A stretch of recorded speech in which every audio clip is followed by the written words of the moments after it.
Ladies and gentlemen, it's time for the main event. He hails from the state of Georgia. He is 6'1", 240 pounds. Well, maybe 50 pounds. He is one of the meanest, nastiest, overly aggressive, passive aggressive wrestlers of all time. He was a four horseman, a Hall of Famer, and one gritty, grisly old guy. Ladies and gentlemen, I bring to you Arn Anderson. Wow. Follow that, Arn. I want to do a comedy show, and I want to have Arn and Dean Malenko as on the show. And I guarantee you it'll succeed because as mean and as tough as Arn has been in his career, he's one of the funniest people with one of the best sense of humor I ever heard. And I just want the world to see it like I see it and hear it like I hear it. Well, I cheat a little bit, Mark. Sometimes you just have to sit around in our environment, a wrestling locker room, and just look around. The material is unlimited. If you really think about it. Back when the business was the way it should, the locker room was the down fun time. That's where you used to yak back and forth with the boys and create your relationships. And, guys were funny because they'd look around the room and there's a lot to laugh about if you just let yourself, appreciate it and understand it. Oh my God. The most entertaining thing about Arn is, the boys bury each other behind each other's backs. Arn buries you right to your face. Right in front of you. He will look at you and just tell you, you're the shits. Pack your bags and go home. Well, it's no fun if you do it behind their back. They don't know it half the time. Brother, I almost passed out. I was having a match with Paul White, and Arn was aged in that match. And he suggested something, and Paul has a way of, when he don't agree, it's called the boo-boo phase, but for him, it's something different. And Arn said, "Why the hell you look like that, you big goober baby?" and man, I had to pee, and I almost peed on myself. He is the grown up Gerber baby. Gerber baby. Oh my God. I was just like, Arn is always on somebody. I've been a recipient a couple of times myself. I don't recall that where Mark's concerned for obvious reasons, but that's another story.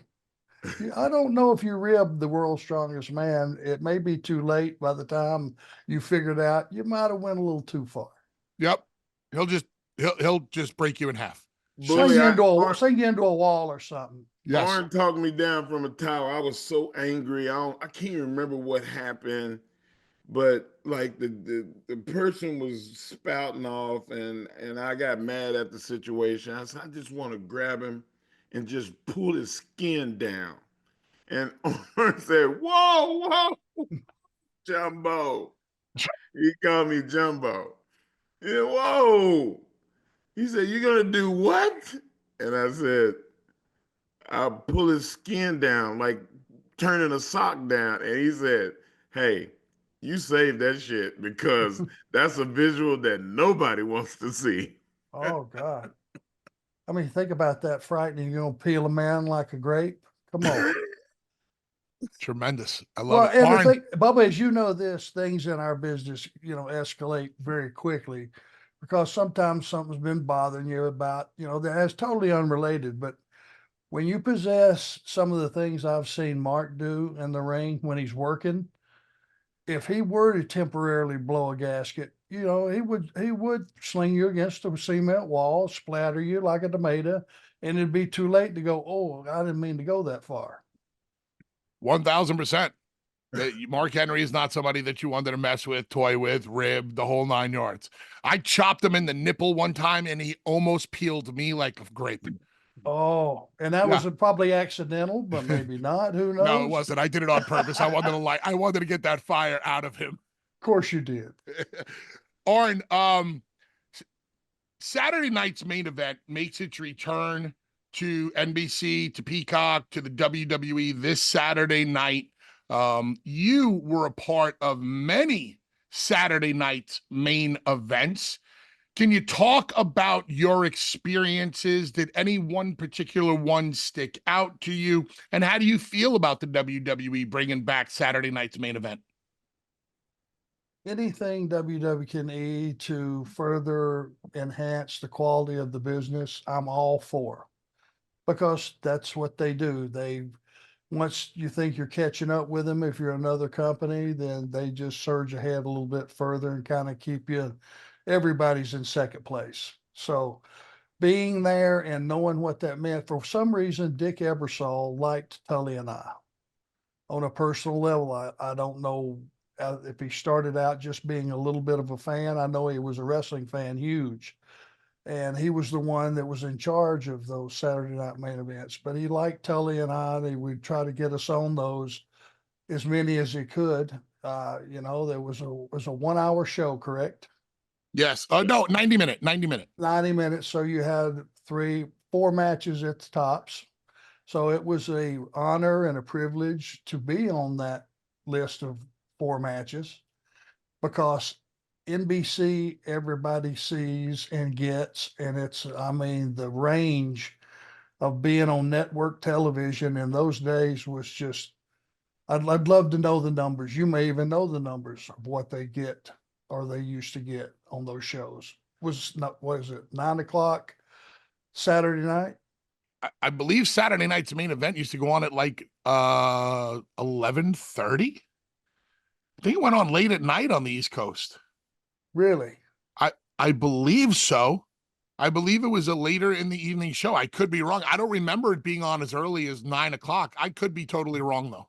I was just thinking it was prime time, and so many people saw you that wouldn't normally see you, just normal folks that were sitting home flipping channels that weren't necessarily wrestling fans yet. Well, I was one of those fans, and main event, it was a destination show. It was like, Saturday Night Live. Like, people knew that it was coming on at this time, and you just waited around.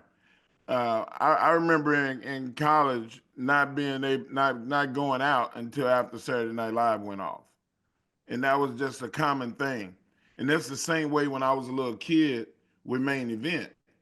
Main event, I wanted, man, my that was the only night of the week that my mom would let us stay up and just watch TV until the TV would go off, because we were already up. You remember TV used to go off till the national anthem played. Yeah, the national anthem would play, and it would go beep, and then it would be just a barcode on there, and that was a big deal for me, because Americana became the thing. Everybody used to have the popcorn. There was no microwaves back then. So you put the little thing on the burner, and it would pop the popcorn up like that. You remember those round things? Jiffy Pop. Jiffy Pop. Jiffy Pop. Butter included. And that was the Americana of it. It was another reason why I feel like, and it's just my opinion, that Saturday Night Main Event was so successful, because it came along in a time where everybody was doing the exact same thing. It was grandmas and grandpas introducing the kids to pro wrestling, because it was that time. And then it became so popular. And then you had people like Jesse Ventura, who came on the show today as a run-in. Like, man, I was telling Bully yesterday, my mother used to make me so damn uncomfortable watching Saturday Night Main Event, because Rick Rude used to be allowed to do more with the gyrating and all of that stuff. And she used to be, oh, that's a handsome man. And I'm like, Mom, please, you're making my stomach turn. And that's the Americana of it, made that show. And man, I just, now I want to go back and start looking at the old episodes because them re-releasing this show is just brought back a lot of memories. Well, you got all of his shows, WWF, the clarity of just the picture of what you're looking at is so much better than anything else on TV. I mean, it's clear, concise. The production levels were just unbelievable. Plus, had Jesse, like you said, be a special announcer. Everything seemed like it. This was a different level than the normal wrestling show. This was something. It was like you said, Saturday Night Live. It appealed to more people. Arn, I want to talk about somebody that you know very, very well, somebody that you've known since the minute they were born, the American Nightmare, Cody Rhodes. Obviously, you've followed Cody's career from day one. You've been a big part of Cody's career. We saw the relationship between yourself and Cody come to life on screen at AEW. We saw Cody leave AEW. You left. The last time we saw you and Cody together, I believe, was as Cody was making his entrance to the gorilla position and eventually to the ring at WrestleMania last year in Philadelphia before he won the championship from Roman Reigns. You were there. You were waiting. You had some inspirational words for him. You had a pep talk for him.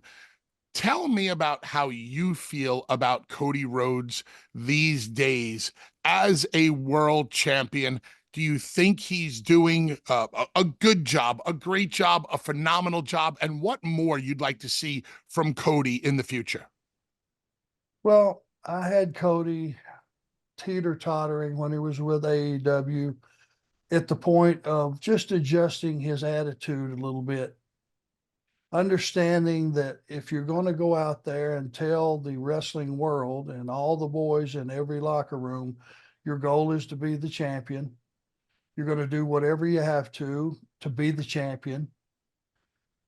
Well, then you need to go out and do some things you're not used to doing. And I had him at least listening to me. Cody, if somebody thumps you in the nose, you slap them in the face. If they slap you in the face, you knock them on their ass. If you're not willing to one up whoever that opponent is and do whatever's necessary, if a guy gets behind you and sticks his thumb in your mouth, bite his thumb off. And I could see no one had ever talked to him that way. Certainly his dad didn't teach him to be that way. His brother didn't teach him to be that way. And I think his desire to be a kid's champion and be a role model prevented him from even considering things like that. But in this world, this day, as you know, Bubba, if a guy tries to go in your eye, I don't have to tell Bubba Dudley what to do about it. You have to one up the aggression. And I had him right at that point, but he decided to make a choice and switch companies.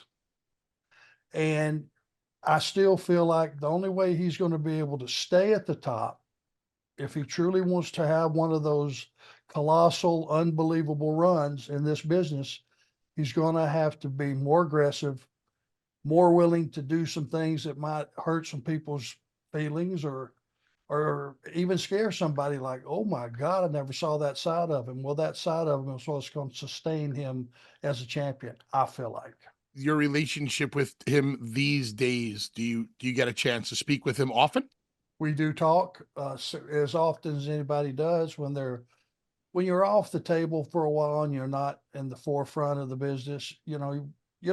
Wrestlers don't go home from a loop and immediately get on the phone and talk to guys. You go home and you get with your family and you make up as much possible time as you can, which I don't bother him usually when he's at home. I'll wait for him to text me, and he does it some weird hours, which I know he keeps weird hours because we all do when you're on the road. But we have a very good relationship.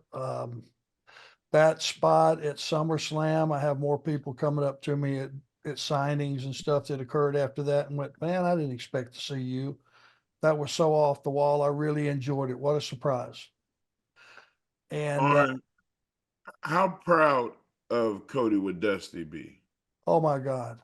Well, he told me when they first pulled him up and they put him with Teddy Jr. and stuff, Dusty would tell me when I would see him, I'd look at him, I'd go, he's had him on a loop, had him on a loop dream this week. He's doing good and everything. He would look at me with no fear and go, he's got it. The kid's got it. And it wasn't to elicit a positive response from me. He was just saying point blank, he knew Cody had what it took to work on top in this business. And you could see it because he was such a good student, Mark. He was so respectful. Coming from that household, he was probably meant to, for greatness. I believe in genetics. I believe in the environment you're in. If, second generation wrestlers, if they listen to those guys that have made it in the business and tell you, hey, you respect your opponent, you respect your company, you respect your family, and this is not in the right order, but this business, you got to do a lot extra. You got to be a harder worker. You got to strive to be a better worker. And if you're second generation, you're going to come in with baggage because most guys will think you got a free ride.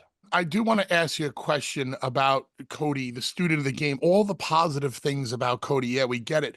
But I've always had this, I'll just call it a theory for a lack of a better word right now. And you're probably one of the only people who can give a brutally honest answer and tell me if I'm right, I'm wrong, or whatever. Like, as great as Cody is, I always thought that Dustin was passed over. I think Dustin is just as great.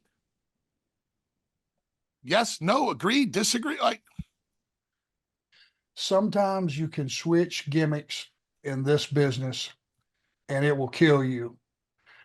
Example, if you had a run in WWF and you did pretty well, let's just say it's Earthquake and you've had a good run and you come down to WCW because your time is up and they call you something else and they dress you a different way and they make you a shark or something, that our fans are smart enough that they go, well, it's over. And that gimmick is less than. My point is, Dustin was able to go from being the natural Dustin Rhodes, a young babyface teaming with Ricky Steamboat, to Goldust, one of the most bizarre characters there's ever been. But when he decided to switch back to Dustin Rhodes, he survived it. Because I feel like his talent, his selling, his ability to talk. I mean, how do you follow the American dream and even do a promo? I mean, what am I going to waste my time? Nobody can top that. Dustin, when he made a promo personal, you believed him. And I think the one thing you're trying to say that I'm trying to say too is you could have went, and I go back to when he was first teaming and then WCW, if they would have got the full push, but over time, not a bum rush, not have him go out and beat 2 or 3 guys every TV, but just a sustained year and a half longer, you would have got the full benefit of the natural Dustin Rhodes, and the sky's the limit because he did everything. He sold, he had offense, he talked well. He was a young guy that would go out there and shit and get it. Excuse my language. He had no holes in his work. And I agree with you. He could have been so much better utilized if somebody would have just had the presence of mind.